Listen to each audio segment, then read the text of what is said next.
Alrighty, good morning, everyone. My name is Ezra, and I am going to be your Zoom host today. Thank you so much for joining us today about Virginia tenant rights. We have two great presenters from VPLC here today. We have Christie Marra, the Director of Housing Advocacy, and our lovely housing attorney, Laura Dobbs. And before we get started, as you probably noticed, this is being recorded and it will be publicly available after this is over. We'll put it on our YouTube channel. I will make sure to send out a follow-up email to everyone who registered for this so that you get the link to that afterwards. So be on the lookout for that. If you have any questions or technical issues, you can always send me a chat message. I'll be here the whole time if anyone needs anything. And of course, put your questions for Laura and Christie in the chat at any time. We'll make sure to leave some time at the end for any questions that you might have. But enough from me. I'm going to go ahead and pass it over to Christie and Laura. Thank you both for being here today. Good morning, everyone. Thanks for joining us. We're going to go over some tenant rights and responsibilities. There's been a lot of changes over the past couple of years between the pandemic and trying to make things a little bit better for tenants. So if we can go to the first slide, Ezra. Just a general overview I like to give folks. Next slide. Just if there's nothing else you take away from this, there's three really important things that are always a law, regardless of the situation, to really impress upon tenants who may be going through a crisis. The first of those is that the landlord can't cut off utilities, lock out tenants, or take other actions to deny that tenant access to the home or to make it unsafe. This could be, cutting off their water, off their electricity, changing the locks. I've seen even them removing all the appliances like the fridge and the stove from the apartment, trying to force the tenant out. All of that is illegal in Virginia. Also, something that trips up a lot of tenants as well is, they don't have to move out just because the landlord told them to leave or file an eviction case against them. I've seen so many tenants who self-evict whenever they receive that late notice or if they receive a summons from the court. They do have defenses to an eviction, which we'll go over in these slides. The only thing that can force a tenant out is once that landlord wins in court and the sheriff has that writ of eviction served on the tenant. Only at that point can the tenant be removed from the property. And it's always the sheriff there who's going to be doing that, not the landlord acting alone. So if you take nothing else away, remember those three things. You can go to the next slide. And you can even boil it down more than that. I mean, the thing to remember is if you're working with a tenant who says, I have to move out, I got an eviction notice, etc., they should always try to talk to an attorney before they do whatever is next. And if they can't reach an attorney, if they're not able to qualify for the advice through the eviction legal helpline, because right now we're still looking for volunteer attorneys. And so we are limiting that service to people whose eviction is imminent or whose case is imminent. There are still lots of opportunities to get information off of our website. So the long and the short of it is they should not just move out because the landlord says that they have to. They should go ahead and educate themselves about what their rights are and what their timeline actually is. Okay, now we can go to the next slide. Okay, so we're going to walk through the eviction process. And one of the things that the General Assembly has left in place is an ability for a tenant to do what we casually call pay and stay throughout this process up until 48 hours before the sheriff's eviction takes place. So be on the lookout as you're listening to us talk about these different steps for those times when a tenant can pay and stay, as we like to say. Also, I want to encourage you to ask questions. You can ask questions in the chat.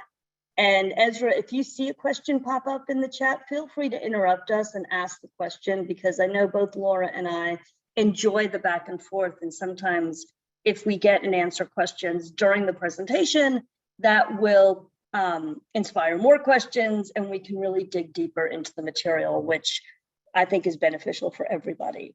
So the very first thing that happens when a landlord is starting the eviction process or starting the process of getting the tenant where they need to be in terms of rent payments is that they send a notice of default or termination.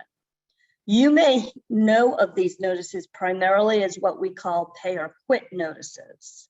And that is a statement that the tenant's rent is past due, and the tenant has, here's a big change, 5 days to make that payment. And if the payment isn't made by the 6th day, by the 5th day, then on the 6th day, the landlord is allowed to file that unlawful detainer in court, which is the second step. But while the vast majority of evictions that we see, or notices of default that we see, are based on non-payment of rent, there are some that are based on other things unrelated to rent payment. And those we often refer to as 21 30-day notices. And I'm probably jumping around. We'll probably talk about that later on the next slide. But just know that that 21 30-day notice relates to something that the tenant is doing that the lease says the tenant cannot do. And the 21 days is what we call the cure period. That's the time during which the tenant can stop doing whatever it is they're doing that violates the lease. And if they stop on or before the 21st day, then everything is fine. And there's no further action that can be taken by the landlord. And a good example of this, I always think, is having someone living there, someone staying beyond the allowable time for a guest to stay, which is often as short as 7 days. So if you're the guest who stayed beyond that, let's say your lease says guests can't stay longer than 7 days, and the tenant has a guest who has been there 3 weeks, and the landlord sends a notice saying, hey, that's a violation of your lease, then that notice should give the tenant 21 days to get the guest out and rehoused, however that might be, and then that would stop the landlord from taking any further action. I want to talk a little bit more specifically about what needs to go in that. We call it here a notice of non-payment. Colloquially, we call it a 5-day pay or quit. And I'm going to keep saying 5-day pay or quit. I think it's really important at this point for all of us to keep reiterating to the public, to the tenants that we know, that now they only get a 5-day pay or quit, because we've had a 14-day pay or quit for so long that it's understandable that people would think they have that a period of time, those full 2 weeks to pay. That is gone. We are back to a 5-day pay or quit period. So what does that 5-day pay or quit notice need to say? Well, it needs to say you have to pay the rent by such and such a date. And if you don't, I'm going to terminate your lease. It needs to have the exact and correct amount owed by the tenant.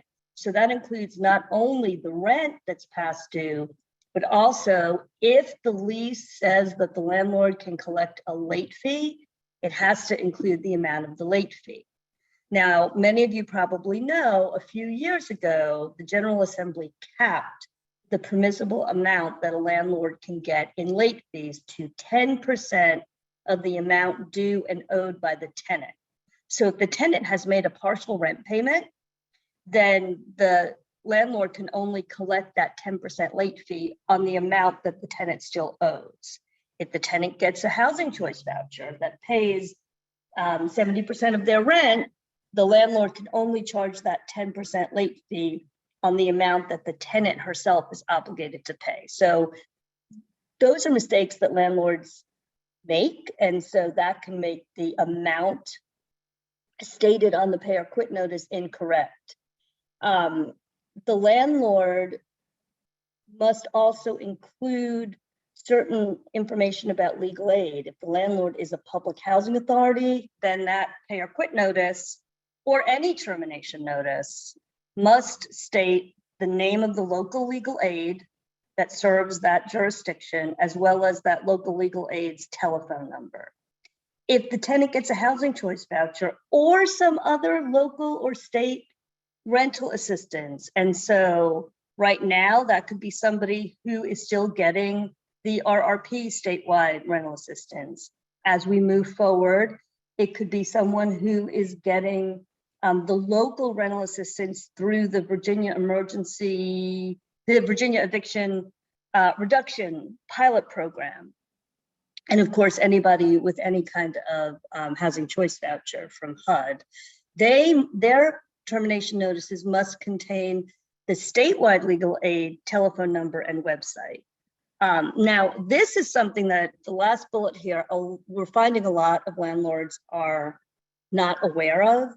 But if the landlord is a public housing authority, receives some kind of federal subsidy, such as a landlord who is a project-based Section 8 or Section 202 or Section 811 landlord, or, and this one is possibly the most common thing we see, the property has a federally guaranteed mortgage, then the CARES Act, which was enacted by Congress during the pandemic, toward the beginning of it, still requires that landlord to give a 30-day notice to vacate. So even though they can send a notice, a 5-day pay or quit notice, the tenant still has 30 days after they are unable to pay before they have to leave. And so it's important that the landlord give that 30-day notice to vacate, and a lot of them don't know they have to do that. Why are all of these things so important?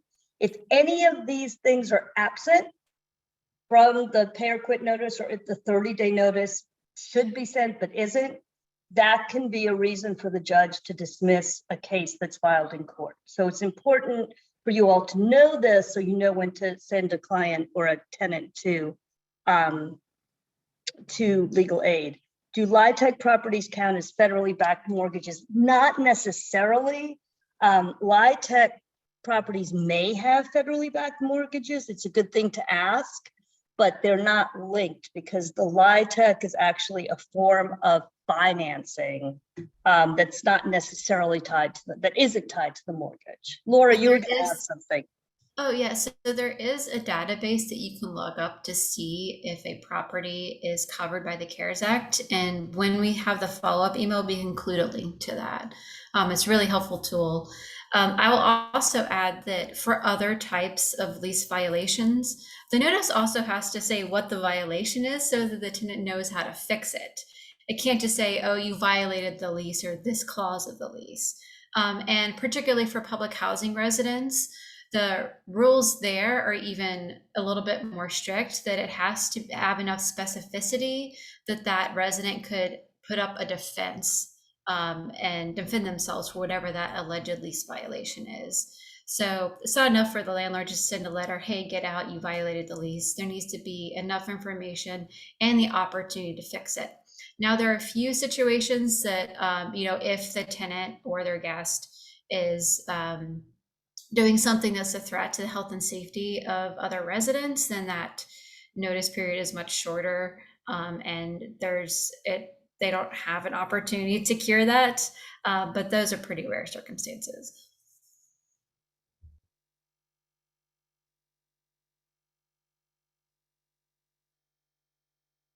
We can go on to the next slide, please, Ezra. So after that step 3 of, I think you forgot step 3 of. Yeah, I forgot step 3. Let's go back. Sorry, I wondered why everybody was waiting. So anyway, we talked about the non-payment notice and the notice to 2130.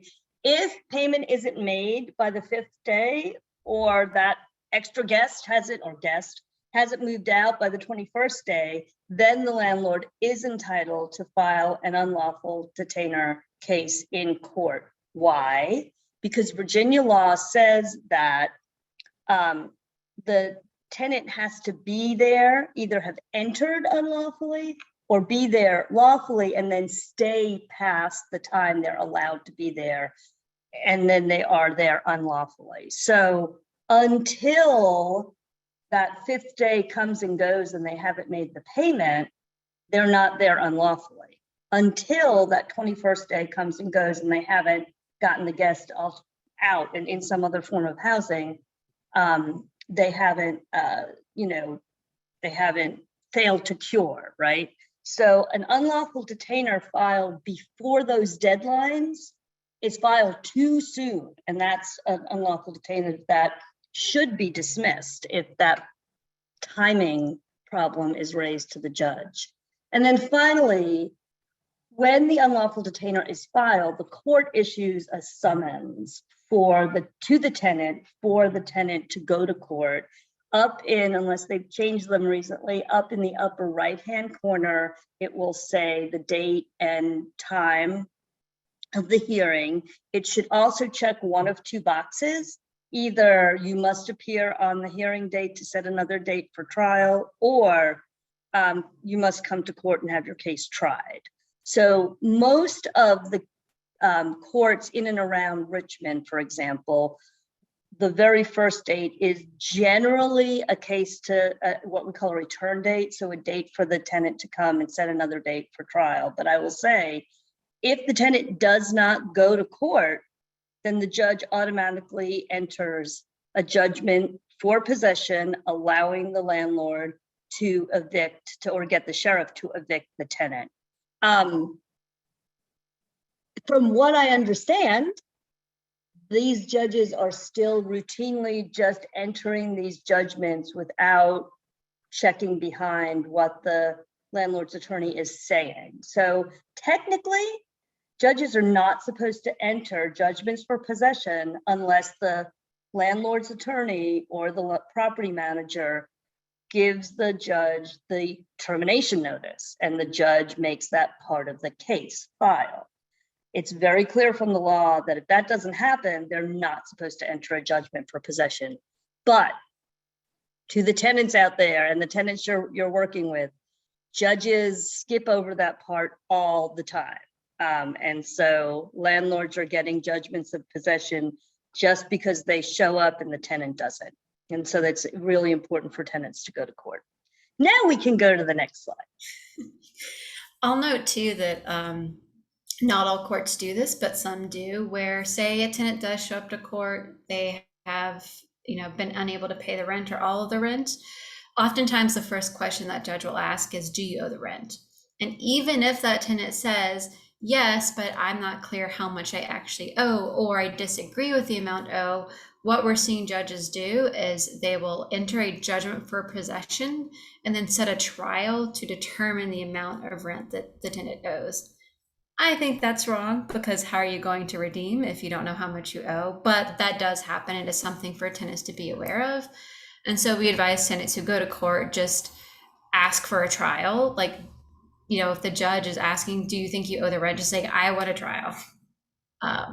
Leave it at that.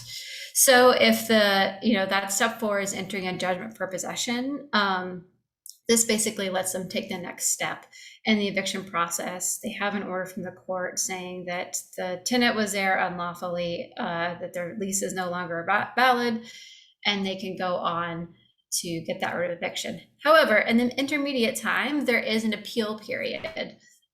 It's a 10-day window within which a tenant could appeal their case from general district court to circuit court.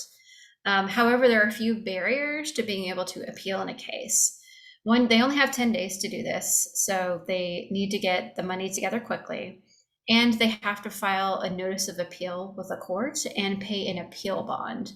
Now, this appeal bond is typically going to be equal to the amount of the judgment. So however much the court has said the tenant owes, they would have to pay that in the form of a bond to the court. That's obviously a tremendous barrier for a tenant who is already behind on rent. Unfortunately, our legislation to fix that problem was vetoed by the governor, so we're stuck with this barrier for the time being. However, go ahead, Laura. Yeah, if the eviction was based on something other than rent, for example, if it has to do with the guest staying over, or the tenant has stayed past expiration of their lease, they could request to get the appeal bond waived. That only applies in cases of non-payment, other than non-payment cases. I would also urge all of you and the lawyers that you know who represent tenants to let us know if there are cases in which the General District Court seems to have made an incorrect decision in a non-payment of rent case, but for the appeal bond, that case would have been appealed. We're just collecting that data right now, just to sort of get a better statewide picture of what's happening. Mm-hmm.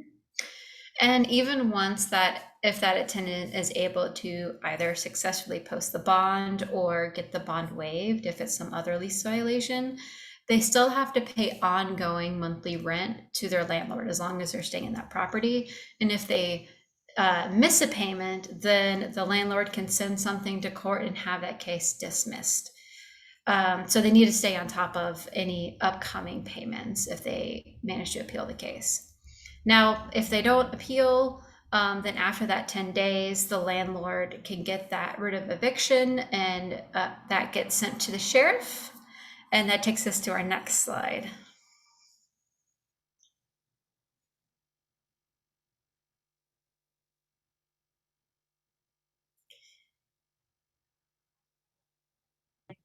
Here we go. Sorry about that. So as Laura said, the next step after the judgment of possession is entered is that the landlord can get a writ of eviction. The writ is actually a court order that orders the sheriff to evict the tenant. And I didn't realize that until we started looking into it during the pandemic, early in the pandemic, to see whether the sheriff had discretion, because I had sheriffs calling me early on in the pandemic before rental assistance went into place, well before vaccines, saying, we don't want to evict people right now. We don't think it's a good idea. And there was nothing, there was nothing that they could do, because the judge actually orders the sheriff to evict the person through the writ. The sheriff then is required to turn around and provide the tenant 72 hours at least 72 hours notice of when the eviction, actual physical eviction, will occur. And that is really important because of what we call the extended right of redemption.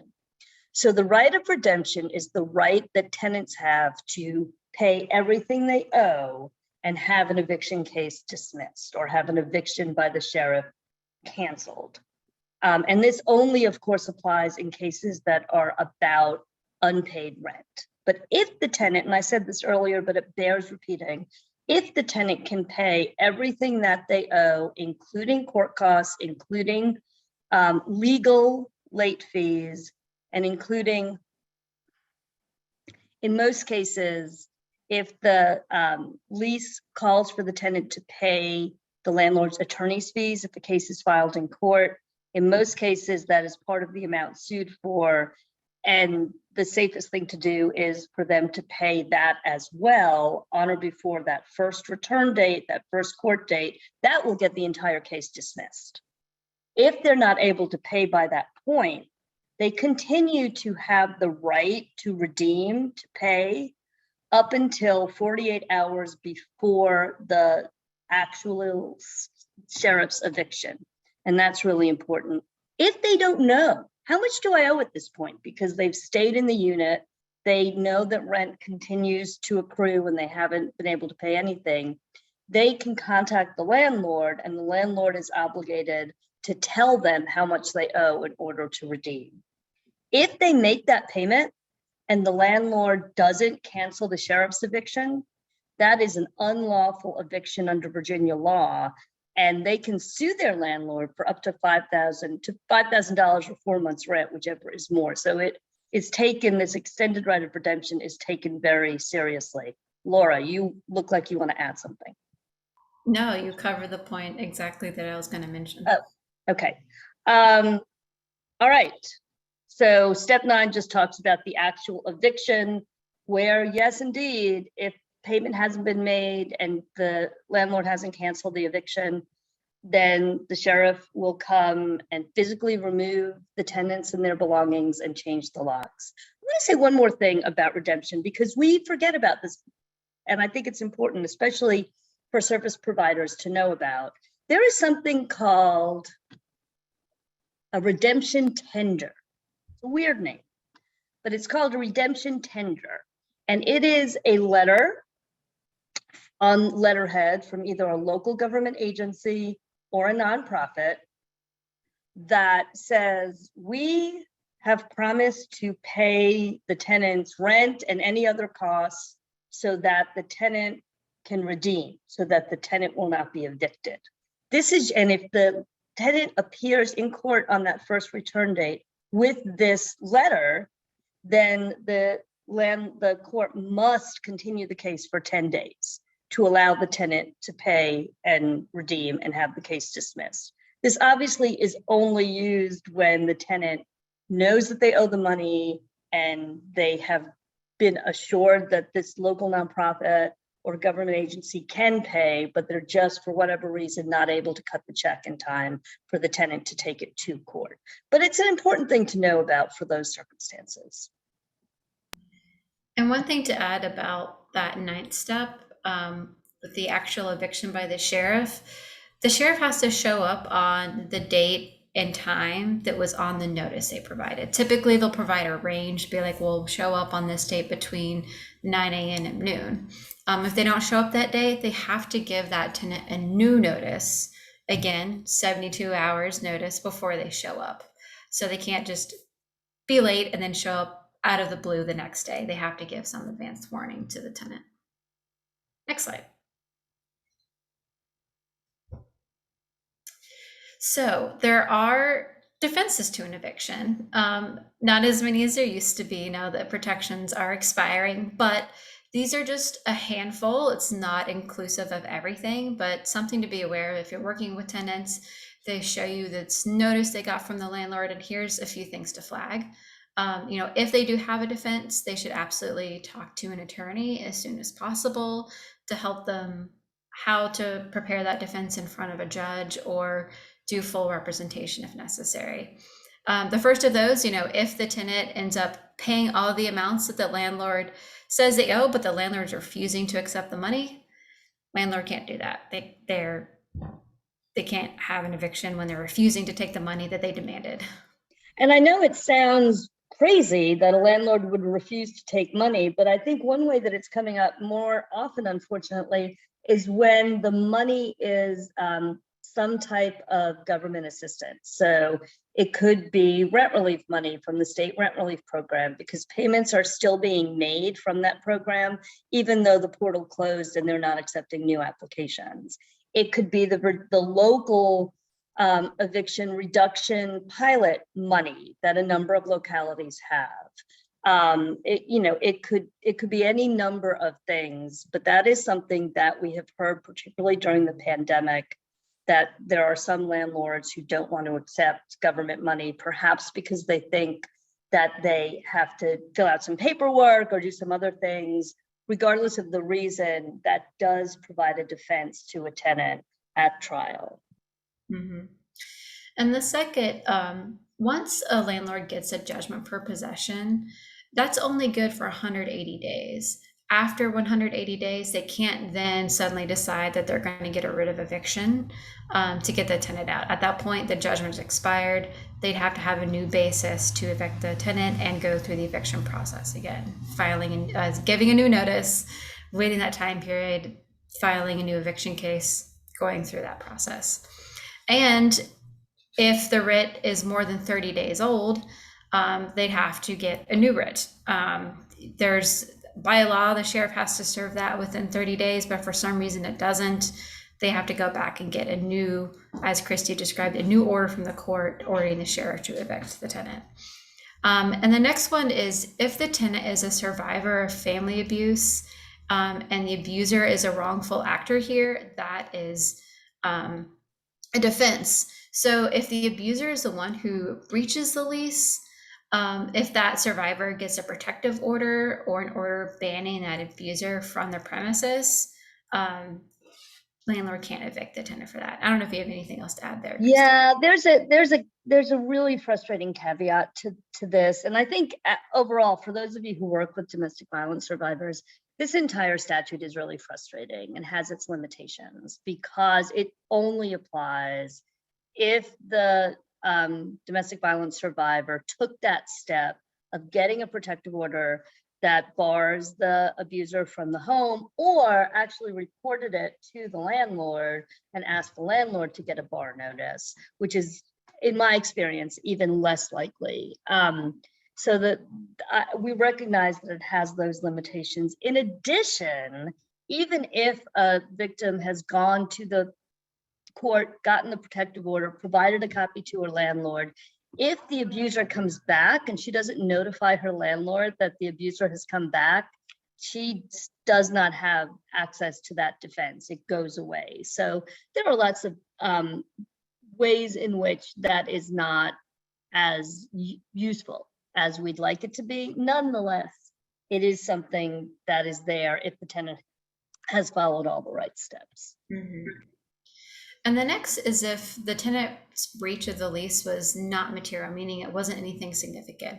For example, if there's a clause in the lease that says you're not allowed to paint your walls obnoxious colors, and I paint my wall neon orange, well, my landlord can't evict me. For one, that's remediable. I could just paint it back. And two, it's not materially significant to the lease. They could maybe charge me a fee when I move out to paint the wall back to a different color, but that's not a basis for an eviction. I think one that we probably hear about more often than painting the walls in neon orange is if someone is using the wrong parking spot, right?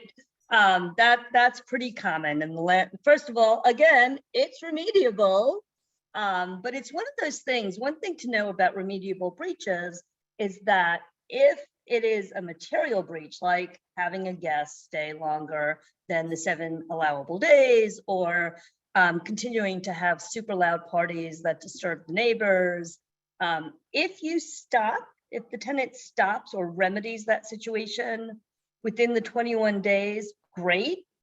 But if, let's say, 3 or 4 months later, the same behavior happens, right? So the same tenant starts to have loud parties, or the same tenant invites a guest that stays for 14 days or 21 days, the landlord is no longer obligated to send a notice that gives them the right to cure. At that point, they already had an opportunity to cure. They cured, but only temporarily. They hoped the landlord would notice the next time. Under those circumstances, the landlord can just send a 30-day notice saying, hey, we told you not to do this. You didn't stop permanently. You're doing it again. You're out. In that circumstance, though, let's say you've got the parking issue, right? And you cured it the first time, and then for whatever reason, you go back to using this parking spot that isn't yours. I would argue that even though you were on notice, it's not a material breach. It's a friggin' parking space. Sorry, I said that friggin', I guess I shouldn't have. But I would argue that that's a good example of something that's not material. Mm-hmm. Okay. And another one that happens more often you would think that tenants may not be aware of, that even if the landlord goes through that eviction process, but then they enter into a new lease with the tenant, even after they learn of the tenant's breach, they can't move forward with the eviction. They're on a new lease. The other lease is out the window, and a breach of that lease doesn't matter. We even see this happen in the instance of non-payment where they renew the tenant's lease, therefore that prior eviction doesn't stand. Additionally, if the eviction is based only on non-payment of rent and the tenant made partial payment, and here's the key, and the landlord did not provide a reservation notice that has very specific required language, that's a defense. This reservation notice is something they have to give to the tenant that has specific language saying, and it is up on DHCD's website, that you have the right of redemption. Any partial payments will be accepted, but we reserve the right to evict you anyways. There is a small caveat where for smaller landlords, i.e. those who own 4 or fewer properties, they can limit that right of redemption to once per lease term, but they had to have provided written notice to the tenant of that limitation. Otherwise, for most landlords, that tenant can redeem any number of times, but it has to be the full payment. Unless the landlord did not give that reservation notice, in which case, and they accept partial payment, they cannot evict the tenant. Now, if the eviction is due to the premises being uninhabitable, either because there's a flood or there's fire, the landlord can give a 14 days termination notice. This is the one area that we still have 14 days notice. And if they don't do that, there's a whole bevy of other things that apply in that circumstance, in which they should definitely reach out to an attorney to learn more about what their rights are in that situation. Now, if the eviction is because that building is being rehabilitated, which often follows if there is a fire or a flood, then the landlord has to give 120 days termination notice, unless that tenant is on a month-to-month lease. So let's say the landlord wants to redo all the kitchens, and says oh, you got to be out by Wednesday because the contractor's coming in. That's not lawful. They have to give 120 days notice, terminating the lease so that tenant has an opportunity to find somewhere else to live.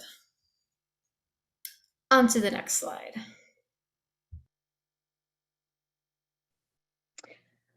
So we talked about this already. The one thing I do want to point out, this is about the right of redemption. We talked about, like the reservation notice, the landlord must also include very clear language explaining the right of redemption in the pay or quit notice. And it's language that says, if you make a partial payment, your landlord can still evict you, but if you pay everything that you owe, then the landlord will not be able to evict you. There is one of the significant changes that occurred during the pandemic is that tenants can now use this right of redemption as many times as they need to. Obviously, it's not something someone would choose to use more than once because it's expensive. You don't want to oh, I know that I can redeem 2 or 3 times, so I'm just going to not pay my rent and rack up all these extra fees and pay the landlord extra stuff.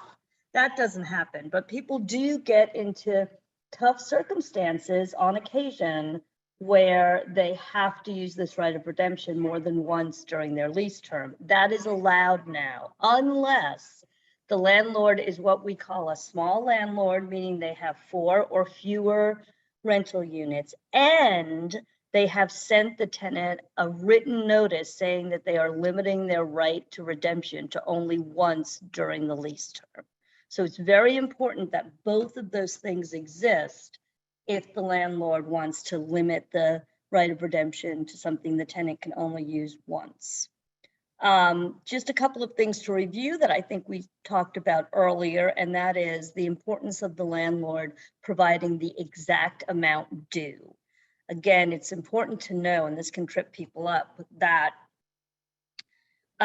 what the landlord sends in the pay or quit notice, that amount is the amount needed to stop the process if it is paid by day 5, after the pay or quit notice is issued. Once that 5-day period is over, then additional rent accrues, and that rent must be paid in order for the tenant to redeem and cancel the eviction. So at any point at which the tenant wants to make that redemption payment, they should contact the landlord and ask, look, if I'm going to make this payment in court on Tuesday, what is the total amount I will owe on Tuesday? Or the tenant could figure it out themselves. They have a notice that says you owe 1 month's rent plus late fees. Well, by Tuesday, you're going to owe half of the next month's rent too. Add that in plus an extra 10% of that half.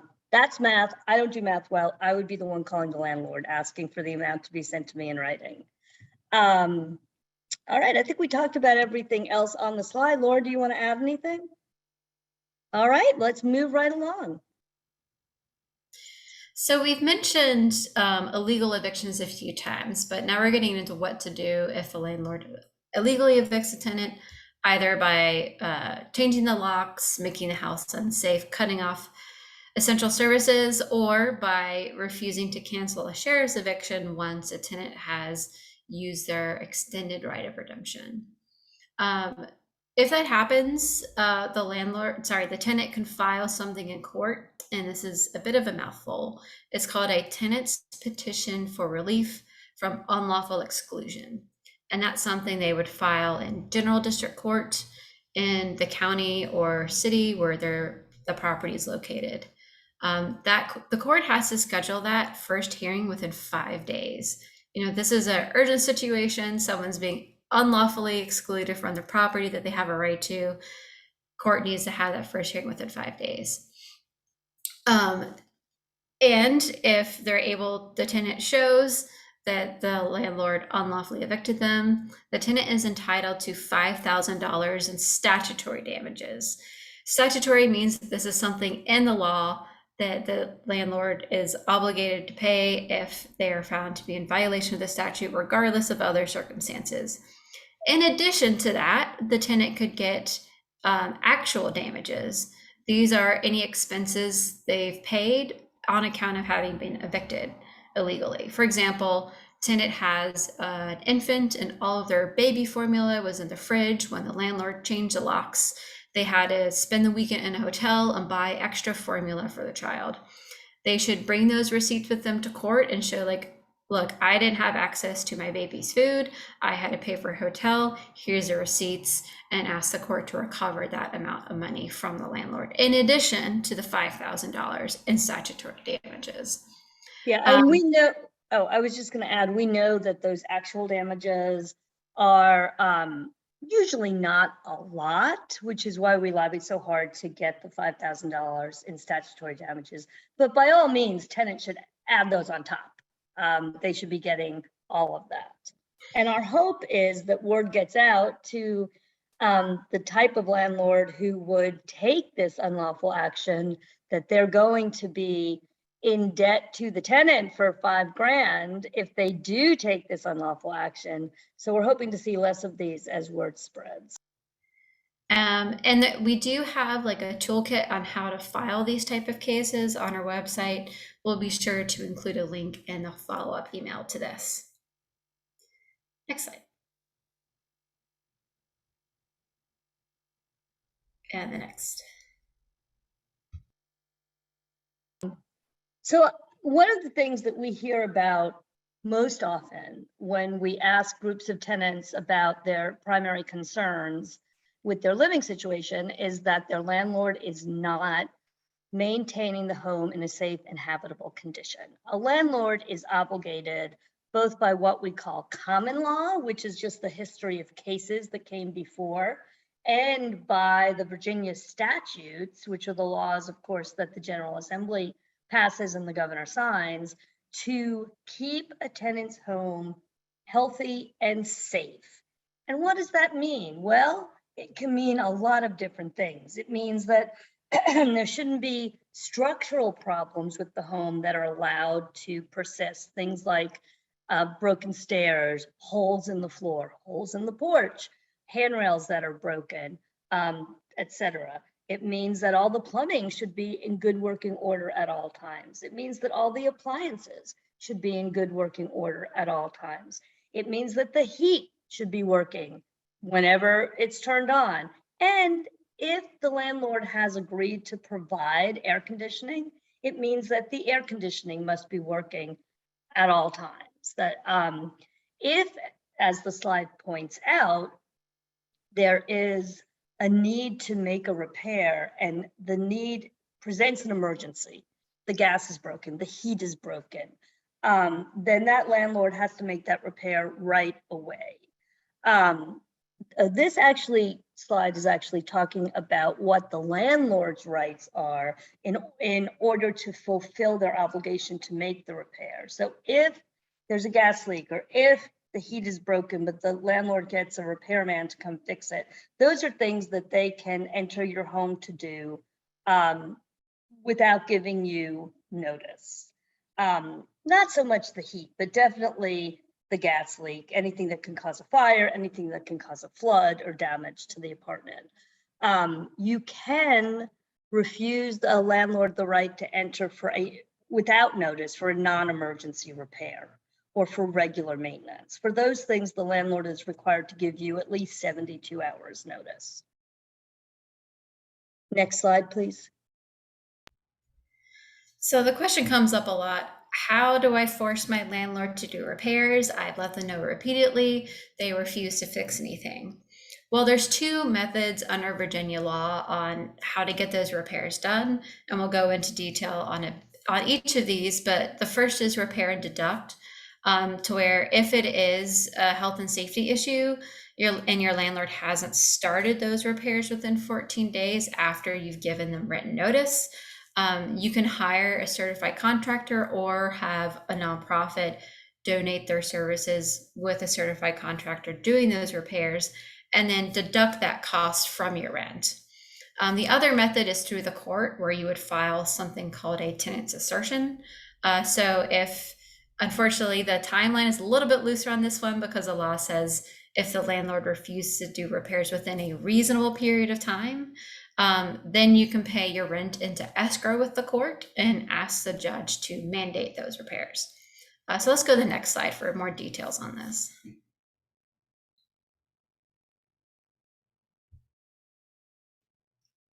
You're on mute. There you go.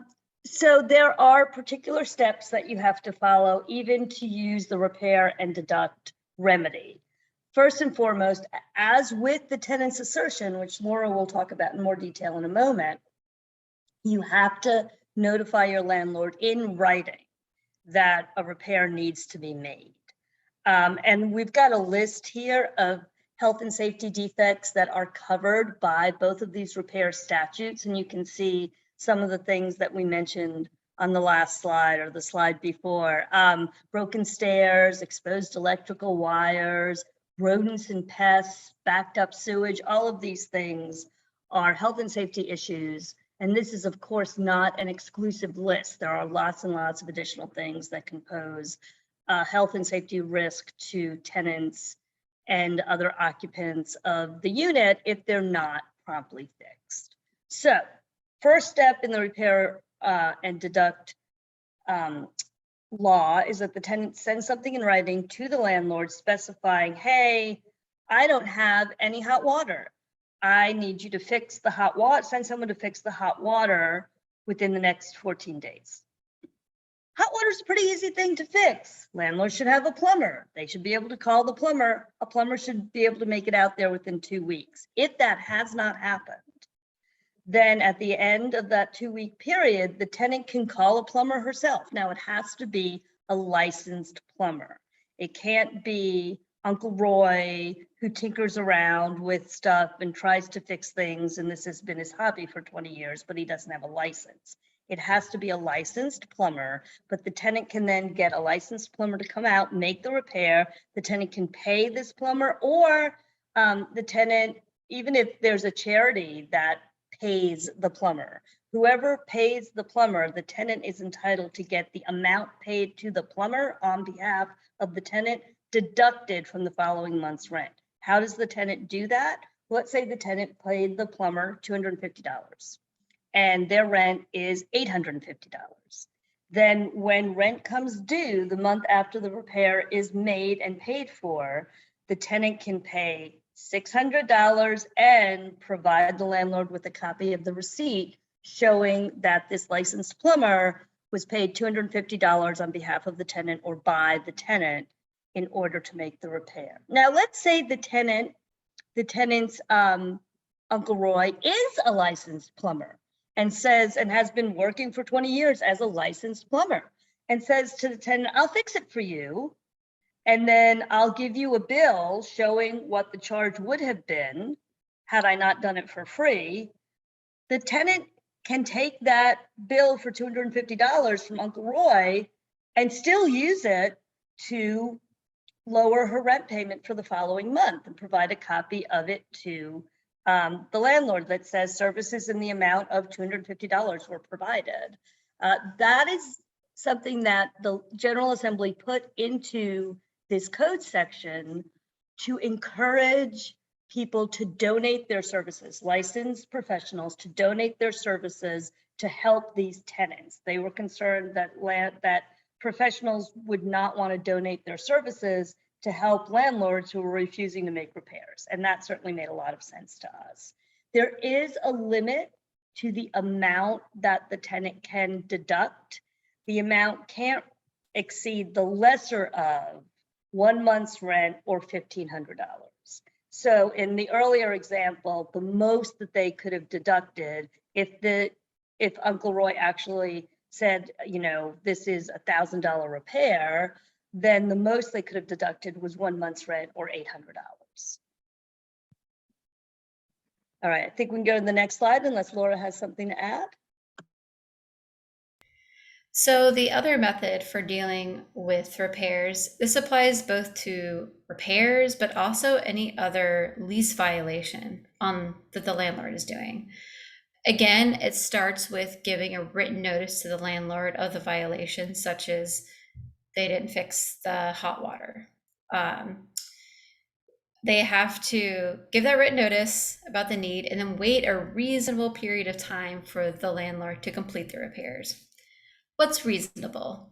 It really depends on what the condition is. Something like hot water, that's an emergency. You need hot water, particularly during COVID. That was a key issue. You need to be able to wash your hands with adequately warm water to kill germs. Now, if it is like some other issue, a lot of courts will say 30 days is reasonable. But certain things, broken stairs, raw sewage, that's a bit more immediate. Well, broken stairs, maybe not immediate, but raw sewage definitely is an immediate thing. 24 to 48 hours, need to get in there and fix it. Unfortunately, in order to successfully file this case in court, the tenant needs to be current and stay current on their rent.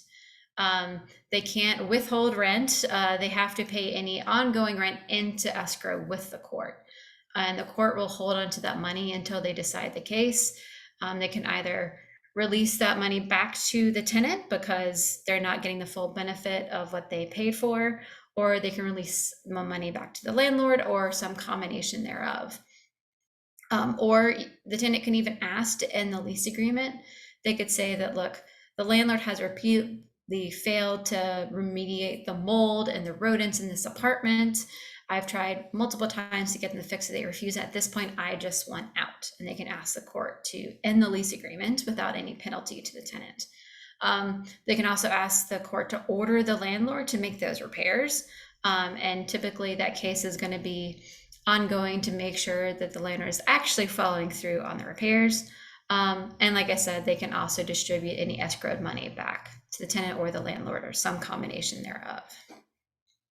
But the key hiccup for most tenants is the being current on rent and staying current. I think a lot of tenants' natural inclination is like, look, the landlord's not fixing, you know, my hot water, so why would I pay my rent or pay the full amount of rent? Unfortunately, that is not allowed under Virginia law.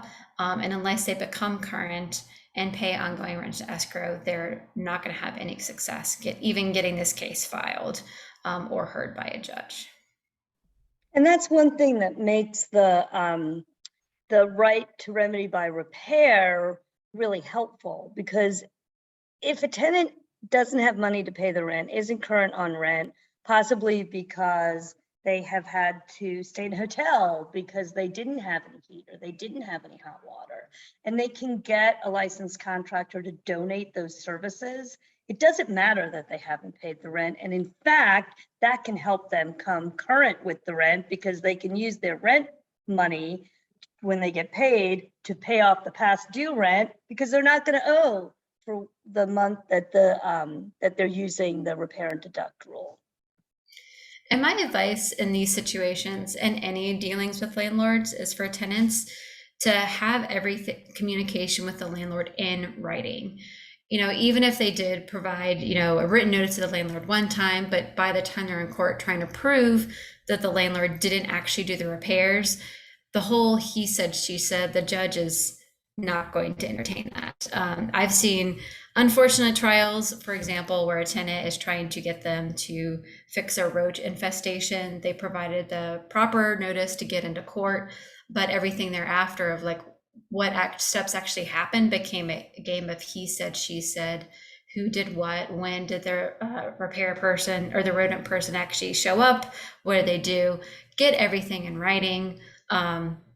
Even text messages is fine, but be aware that tenants cannot bring their phone or computers into court without advanced permission from the judge. So make sure you print everything out ahead of time. Next slide. And next. So for a number of years now, landlords have been required to provide tenants with a statement of tenants' rights and responsibilities.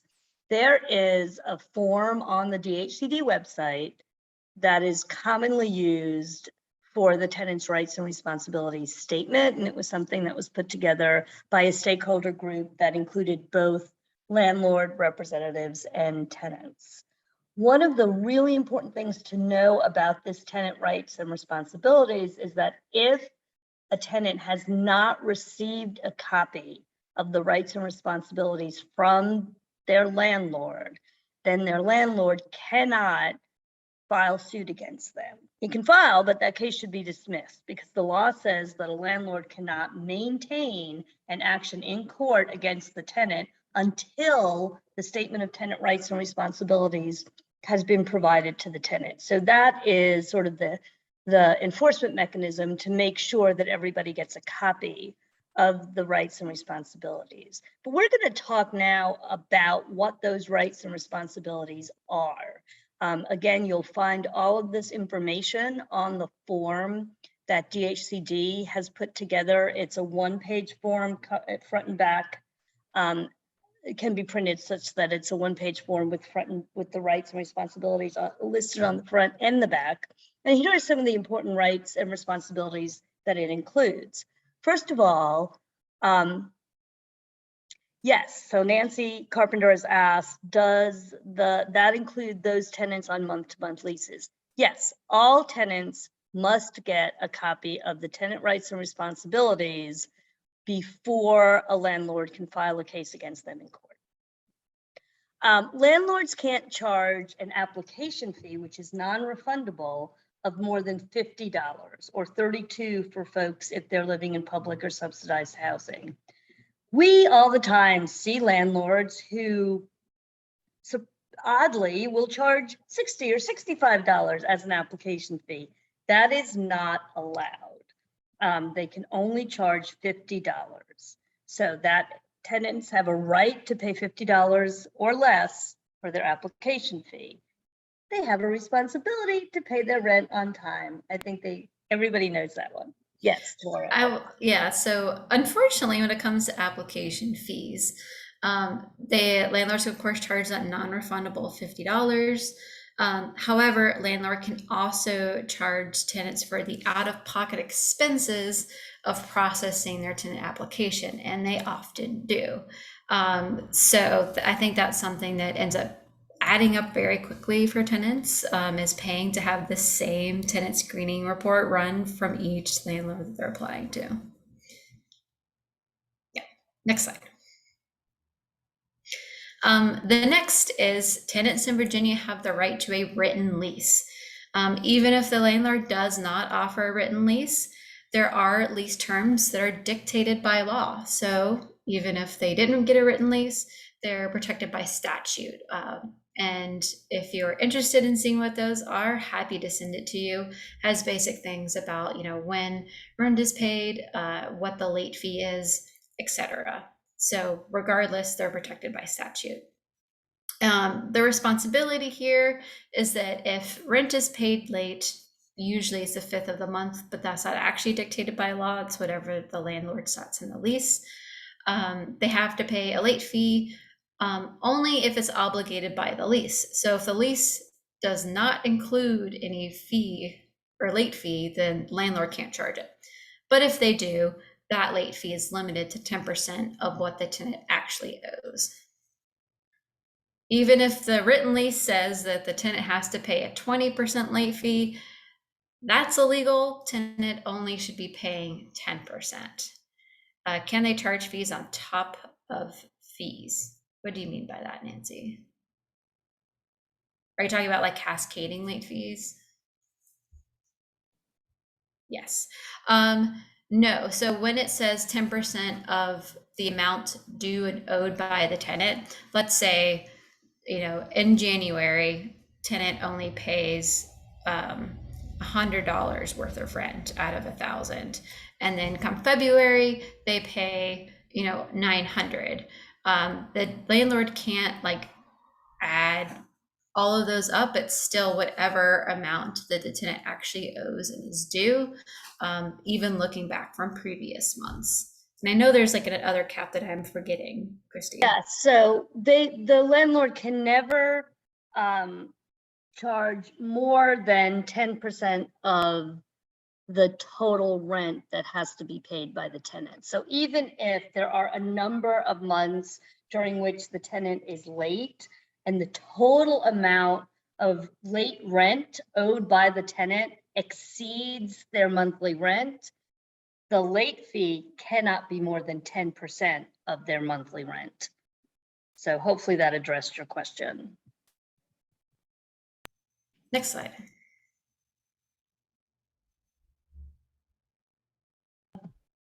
So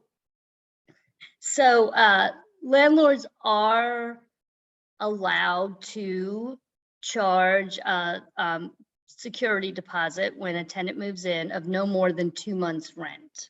We see a lot of landlords who are charging first month's rent, last month's rent, and 2 months rent of a security deposit.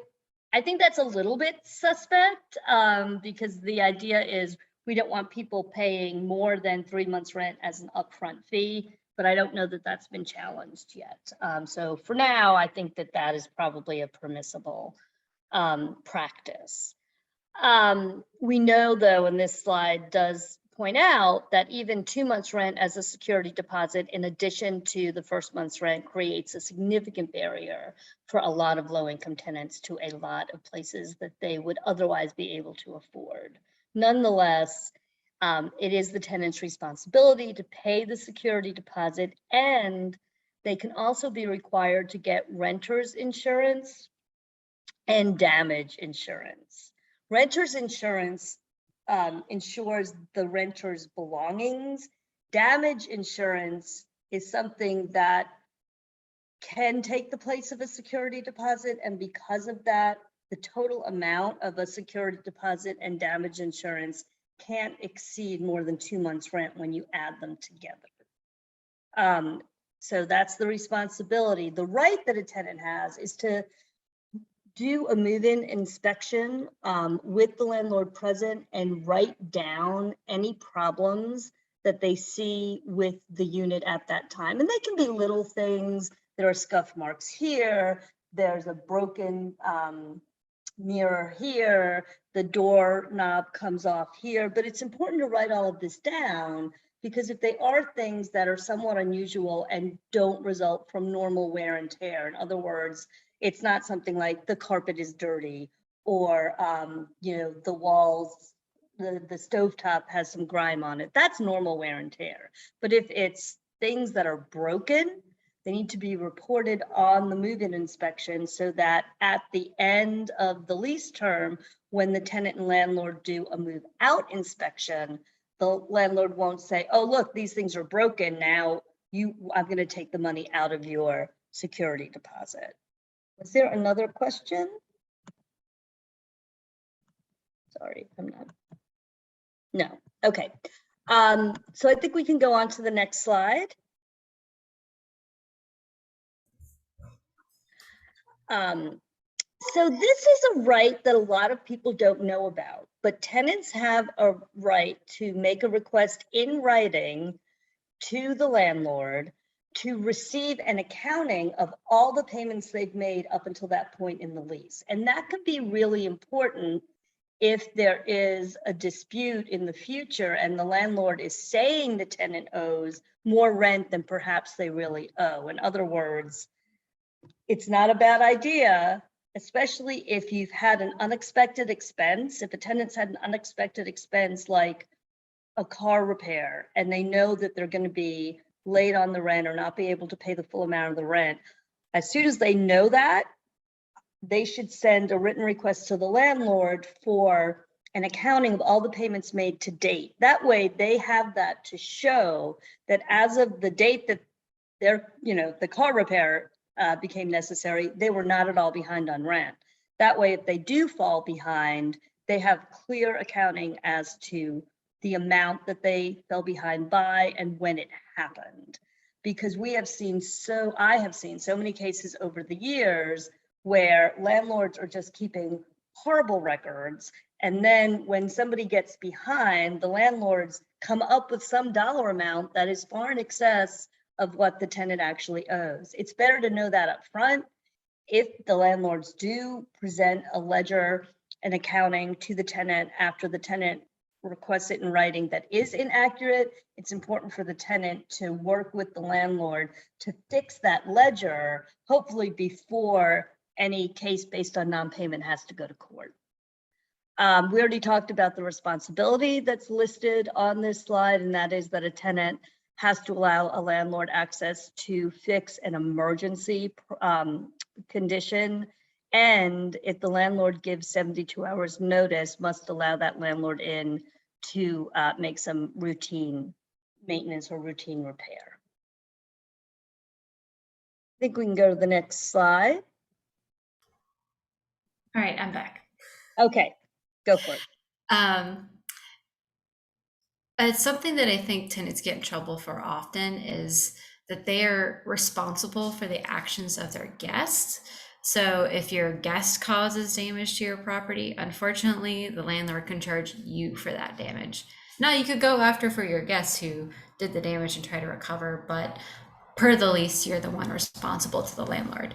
Of course, the exception is if someone is a survivor of domestic violence and it's the abuser who caused the damage, then of course you have to go through the steps of showing that protective order that we talked about earlier.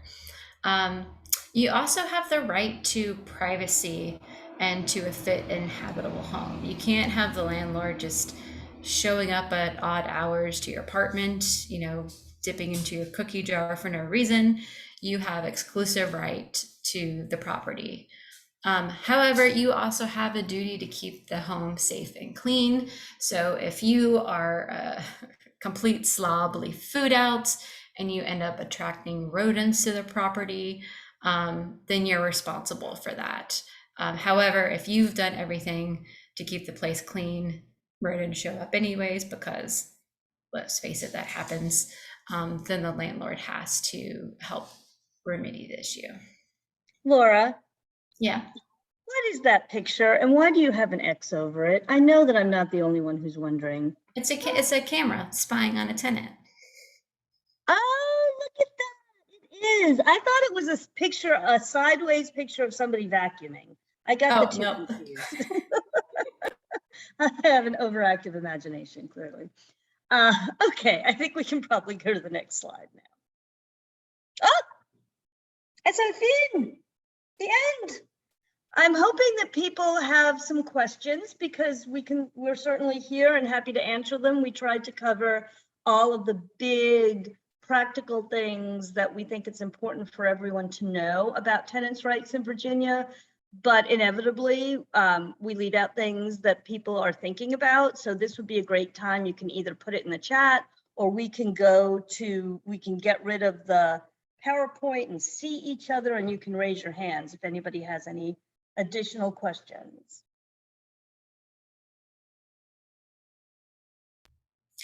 I wanted to add a comment about the damage insurance. It was something that was allowed under Virginia starting a couple of years ago now, that for those who might have some sort of barrier to paying that security deposit up front could be beneficial. You would just instead pay a small amount each month to that insurance company. But it does come with some caveats and caution that I would provide to folks. Some of these companies that offer these services out there have been known. Oh, it appears that I'm frozen. Mm-mm. Okay, You're thanks for frozen. Sorry. Yeah, you're good. Some of these companies that offer these services we've seen in other states have been very aggressive going after tenants to collect when they've made a payout to a landlord. For example, you have this damage insurance in lieu of a security deposit. After you move out, the landlord submits a claim to that company saying that you've damaged the property in some way, such as you've busted the window. Well, that doesn't mean that you're scot-free. Yes, the insurance company will pay the landlord, but you then owe that insurance company for those damages, and they will file a lawsuit against you to collect it, which obviously becomes expensive dealing with the lawsuit. So that's just a word of caution when dealing with these companies. But if you're working with folks who just can't get that security deposit together, it is something to explore, but definitely walk that tenant through sort of the pros and cons of using that type of insurance. Thanks, Laura. Do we have any questions from anybody? Or comments, just anything you want to share with us about what you're hearing from the tenants you work with? Now would be a great time, because I know we have a few minutes left. Or maybe everybody just wants these 17 minutes of their day back, and we're happy to give you that also. We're so thankful that you joined us this morning, and we're grateful for the work that you do with the tenants that you work with and for wanting to have this information. Oh, questions. We got questions. We got questions. I'm so excited. Love questions. Okay, let's see if I can find them. Isabel asks, is it ever legal to charge more than $50 in application fees? Well, remember, as Laura pointed out, they can charge $50 plus they can get reimbursed for their out-of-pocket expenses. So that's going to add to that $50 fee. So yes, it is legal to charge more than $50 in application fees because they're also entitled to reimbursement for their out-of-pocket expenses in addition to getting the $50. So the $50 does not go towards that reimbursement. That's correct, it doesn't. It's just a straight up administrative fee. And certainly we can talk offline, Isabel, about potential advocacy efforts around that. Nancy asks, are there any advocacy happening about barriers? Nancy, can you be a little bit more specific about that? I heard that the Consumer Protection Agency issued a rule recently about facts included in the credit report. Yes. So, and while I looked at it, I don't have it memorized, but there were hearings related to the inaccuracy of credit reports. One of the things that came up is that, as we know, the credit reporting agencies and the tenant reporting agencies, which include groups like CoreLogic and I don't know, Laura probably knows some more names beyond CoreLogic. There are a number of others, Rent Safe or something, Safe Rent, I can't remember. They are not all, the evidence has shown that they are not always terribly diligent in making sure that they are using the right name for the tenant. And they do searches of court dockets and other things that don't necessarily use the full name or use a common name without middle initials, such that it's not uncommon for them to get a criminal history report or an eviction report for someone who has the same or similar name as the tenant that is applying, but isn't the tenant. And then they will report to the landlord, hey, don't rent to this person because this tenant applicant has an eviction judgment on his record or has a criminal conviction on his record, when in fact, the tenant who has applied has neither. It's somebody who has a very similar name or the same name. That happens far more than it should. And so the rule has to do with the ways. Yeah, basically you can't Go ahead, rely Laura. on Yeah. name only to match a person to their credit report. You have to have some other data point to make sure that that is the actual person. Just like if you're applying for a credit card, they're going to ask you your name and they'll pull your credit report. They ask you a list of questions to make sure it is in fact you. So name only match, not sufficient. They have to use some other data point to make sure it is the correct record they're pulling for that consumer.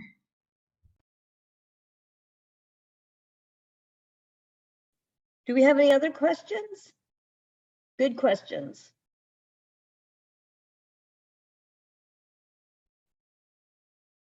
Well, if you think of questions after we say goodbye, feel free to email either one of us. Laura is Laura at VPLC. Here, I'm going to put them right here in the chat.